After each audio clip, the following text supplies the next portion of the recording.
Hey, what's going on, everybody? We're going to be talking about a few things. We're going to be talking about the dollar strength trade, dollar weakness trade, inflationary environment, and a deflationary environment. As everybody knows, the world reserve currency is the dollar.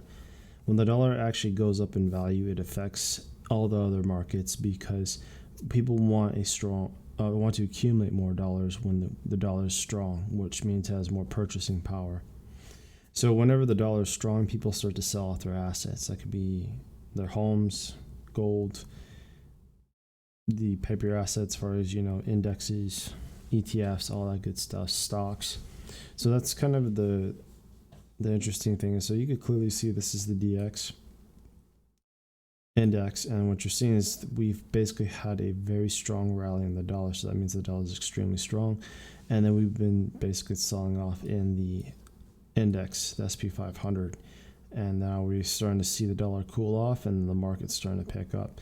So as the market was moving up, people were selling off their assets to accumulate the dollar, and then they were waiting for the bottom of the market, and the dollar's starting to cool off. Then they're going to invest their dollar to hedge their dollars into assets to accumulate more dollars when they sell it at a certain point of some time in the future.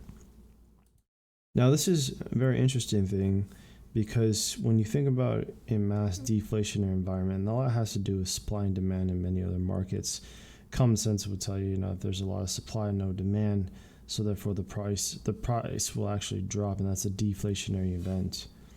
And that gives us a prime opportunity in order to invest our dollars in the long run and watch the assets grow, and then we can sell for more dollars eventually sometime in the future. Now, the opposite of that environment is an inflationary environment, and there could be many situations that causes inflationary environments, and that could be the velocity of money is weakening. That could be just many things. And one prime example is the money supply, debt. And one of the scary things about people think is the velocity of money starts to downturn. People start to print more dollars to stimulate the economy, the government does that, and then it just continues to get into this inflationary spiral because you have more dollars buying debt, mortgage-backed securities, everything that's propping the market artificially, and eventually it goes hyperbolic and the prices just shoot through the roof. Now, this kind of situation is not favorable in my personal opinion, because even if you own assets, because in an inflationary environment, assets will, commodities will just go straight through the roof. But as the prices, everything increase, your assets increase, but it's still keeping up, essentially, up with inflation. The only way to win in this kind of situation is to own assets that have some type of passive income or generates income, some type of asset that has utility to it, and that could be homes, for example. Hyperinflation environment, well, homes are going to hyperinflate in price, but the thing is you can rent them out and sell them, but charge your tenants, whether it's going to be the US dollar or whatever the new world reserve currency that's going to be in the future. You have stocks that pay dividends every quarter. That's another asset. And then you have, for example, the newest one is just going to be crypto staking. They're paying like 10% a year. And it's very important, because when you think about it, you need to be holding assets. In a deflation environment, if you're just holding dollars, especially if the dollar's spent very long periods of time when it's depreciation in value, but you also have high inflation. So if you have all your money stuck into the bank and you're barely getting like a 0.05 interest, and then inflation's 2%. So just off inflation, your money's losing value. And then just, if the currency is deflating at the same time, or just in a moment in time, congratulations.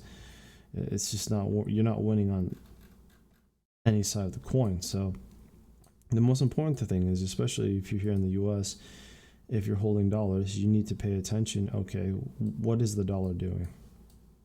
Is it going up in price? Okay, then that means if it's going up in purchasing power, then I would want to wait until prices start to deflate, and then I would purchase all these assets at a bargain, and then just ride it all the way up as the dollar becomes weaker, because people are going to start hedging their dollars into assets in order to protect against a weak dollar.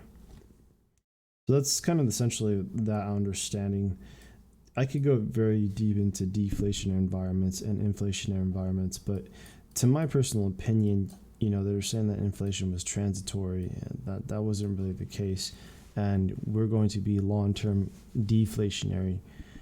It's possible, but as all I can think of right now is we're in an inflationary environment, and if Powell decides to cut rates here before the midterms for the Democrats, then that's going to basically have artificial stimulation in the markets, because what we're going to do is we're going to print a lot of dollars, we're going to buy a lot of bonds and a lot of debt, and then buy a lot of assets, and that's going to, basically push prices all the way to all-time highs, and that's going to cause anything from the stock market to Bitcoin to everything just to massively rally. Now, personally, I think Bitcoin's going to be the best, because whenever the market rallies, it 20x's, 30x's itself, and most stocks will only go 30 to 50% on a particular cycle and uptrend. So I think this is one of the best assets to hold in your asset during a deflationary environment, and that's what looking at it, you can clearly see what we're doing and how we're moving just in general. But yeah, that's pretty much, like I said, there's a lot of things I could talk about that's causes deflationary, inflationary environments, but it's very common sense. If we're in a dollar strength trade, assets are selling off, so therefore there's going to be that flipping point. So therefore you should dollar cost buying average, into cheaper assets. You'll never be able to catch the bottom, but minus that is the dollar cost average. Continue to buy every page, whatever you can, and then eventually the dollar will cool off, and then assets will start to be bought up, and you'll start to see an uptrend, and you'll gain in value. Now, there's going to come to a point in time, like I said earlier, is that there's going to be hyperinflation, and there's going to be hyperinflation here in the U.S. Well, we're doing the same thing that every other country that's hyperinflated. We printed a lot of dollars, we bought a lot of debt, velocity and money is getting destroyed. The credit system is going to eventually slow down. There's going to be a liquidity crisis. We've had one in 2008, we had one in COVID. And luckily for us, we just printed our way throughout that, and eventually we won't be able to print our way through that.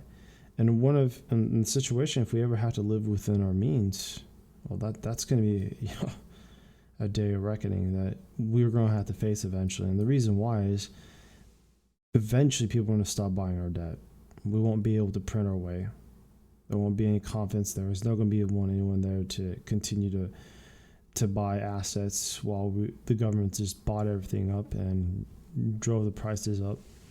And not only that, you have two other sides of the coin. You have Japan back in the late 80s, early 90s, the second strongest economy, bought well over $1 trillion of our debt as a fail-safe device. And same with China. They bought a massive amount of our debt. And the key figure of this situation is, since they own a lot of our debt, and we ever start to get in a strong economic war with these two nations, or either one of these nations, they have a trump card in the back of their pocket. All they have to do is sell off the debt, and push all the dollars back into home country, and that'll be enough to screw everything up and drive prices straight through the roof, and that'll be enough to start the catalyst for the hyperinflationary event. And to be quite frank, I'm not really buying into the massive market crash of our lifetime. I see us moving towards hyperinflation eventually. The reason is because we've got out deflationary events because we print our money and we were able to push our way through it. And eventually, I don't think that's going to work, and everything's just going to hyperinflate.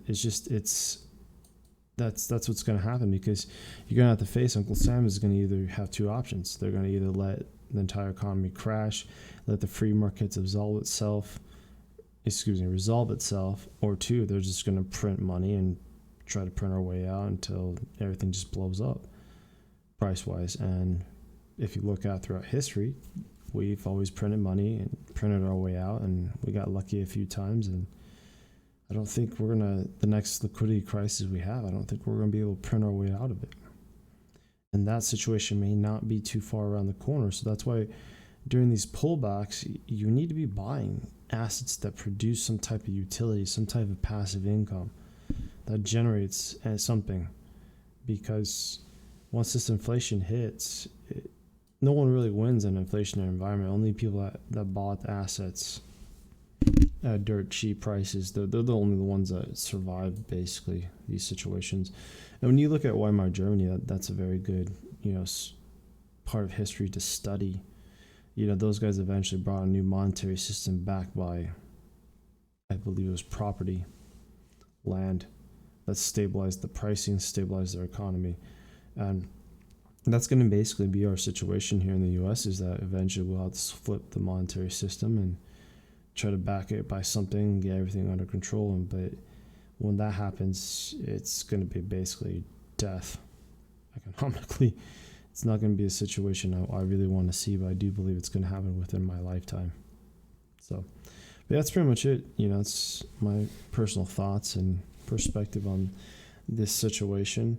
And I personally think the only people that win in this type of situation are successful day traders or short-term swing traders, because they have the ability to see the market for what it is and take positions and get in and out of the market. If we are in a basically a stagflation environment, and a good way to kind of look that up would be looking at the Dow Jones Index.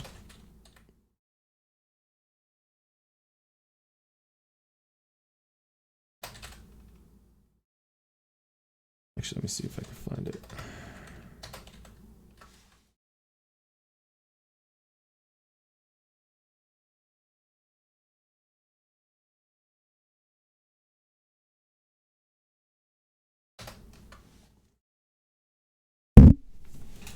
So this is basically looking back in time. This is something I like to look at, especially in log scale monthly perspective. This goes all the way back to, the 1920s, all the way back to 1897. And it shows you basically every massive crash and all that good stuff. So basically we need to look at the 1970s. That's, the area of the time period where we talked about stagflation. And that's basically where we have, very little economic growth, but very strong inflation. And this is basically, the start of from the 60s all throughout the 70s. And this is a period of contraction of the market in a very stagnating way that it's not something I personally would like to see. But in general, when you look at it, it's as a day trader, it's survivable, because even within the years, we could clearly see highs and lows. So this is a dominant area. Market sold off. We have the ability to short it. Market came down here, primal area of a balance sometime around this low, and then the market rallied. So as traders, we have the ability to short a bet against the market. We have the ability to go long. People that are dollar cost averaging these ranges are not making money. The only time they make money is in the movement of price in a directional conviction. But the only way to really survive stagflation and make money throughout the market is to really understand technical analysis and finding, those support regions, and then trying to get maximum gain that you can through the movement of the trend in the short term. So, for example, if you caught this low here, you would have had a 50% return on the move up. If you shorted the high here, then you would probably had a 20% movement on the way down, etc. So, my personal opinion, any type of inflationary environment, it's going to be tough. Traders that trade the market actively are probably the only ones going to survive this if they also have a lot of assets that produce passive income. So that's why I feel it's important, whether if you're not only just, a day trader, but if you're a swing trader, you need to invest your time in the markets, understanding of the market manipulation, what's driving the market, and just understand the basic fundamentals of it, because it can, help change your life in certain aspects, not, make you crazy rich, but it can also give you the ability to survive, basically. But yeah, that's pretty much it. That's my rant for the night. You guys have a good night.